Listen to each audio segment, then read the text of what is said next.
So, before starting exercise 10.2 chapter circle, हम आपको theorem के बारे में बताएंगे कि अगर दो इक्वल कॉर्ड है, कॉर्ड कहा जाता है, मान लीजिए कॉर्ड है ए बी और दूसरा कॉर्ड है सी डी और दोनों की लेंथ इक्वल है, तो ये सेंटर अगर सर्किल का यहां पर है ओ, तो हम ये प्रूव करेंगे कि ये दोनों कॉर्ड ए बी और सी डी सेंटर पे जो एंगल सबटेंड करते हैं, यानी सेंटर सबटेंड करने का मतलब समझिए पहले, फिजिक्स वगैरह में भी यूज होगा हायर क्लासेस में।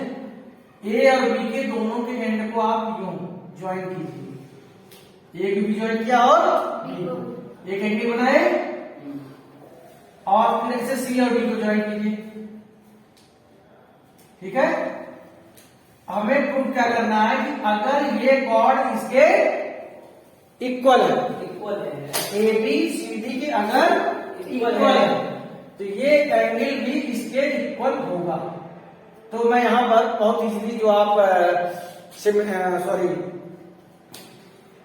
कॉन्ग्रुएंसी प्रूव करते हो ना, कॉन्ग्रुएंसी में side side side side angle side angle side angle angle angle side और राइट एंगल हाइपोटेन्यूज आरएचएस ये सब यूज करते हो, उन्हीं में से किसी एक का यूज करेंगे और इन दोनों ट्रायंगल को हम क्या प्रूव करेंगे, कॉन्ग्रुएंट।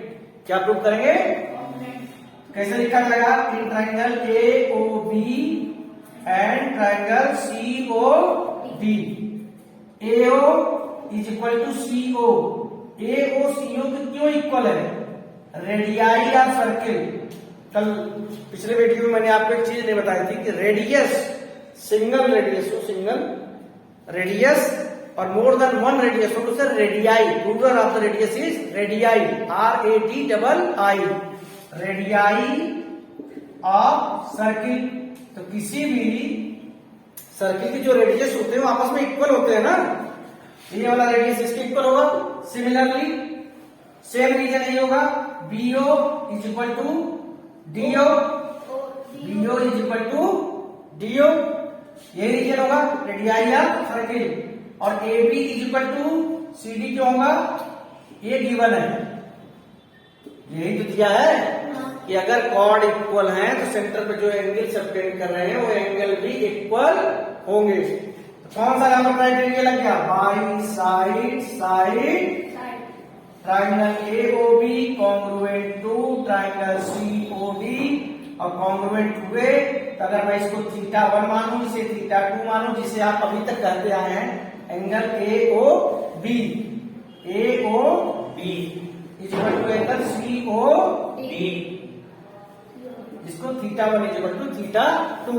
तो रीजन क्या लिखोगे बेटा, यहाँ पे याद करो क्लास 8 का, जब दो ट्रायंगल कॉन्ग्रुएंट हो जाते हैं तो मैं कैसे इस एंगल को इसके इक्वल लिख सकता हूं, CPCT means corresponding parts are congruent triangle.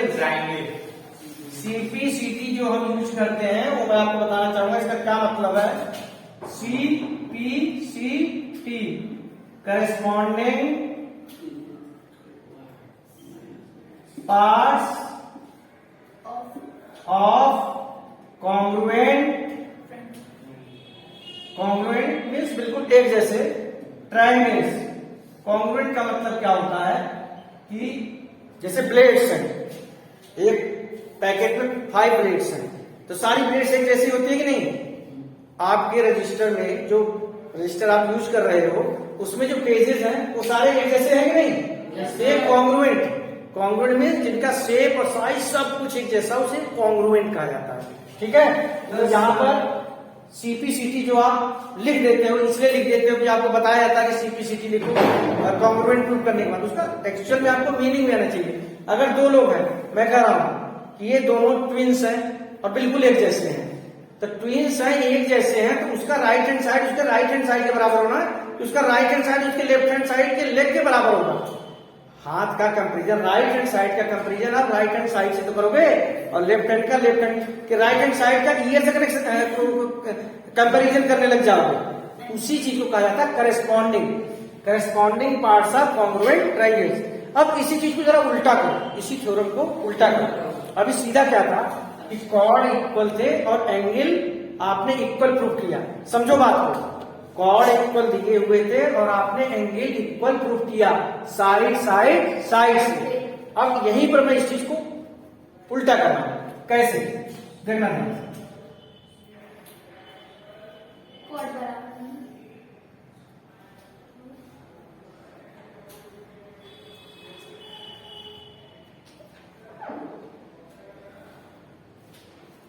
मैं आपसे क्या कह रहा हूं कि ये दो कॉर्ड दिए हुए हैं, इनके बारे में हमें जानकारी नहीं है कि इनकी लेंथ क्या है, बट जो सेंटर पर ये एंगल जो बना रहे हैं θ1 और θ2, ये दोनों एंगल इक्वल है।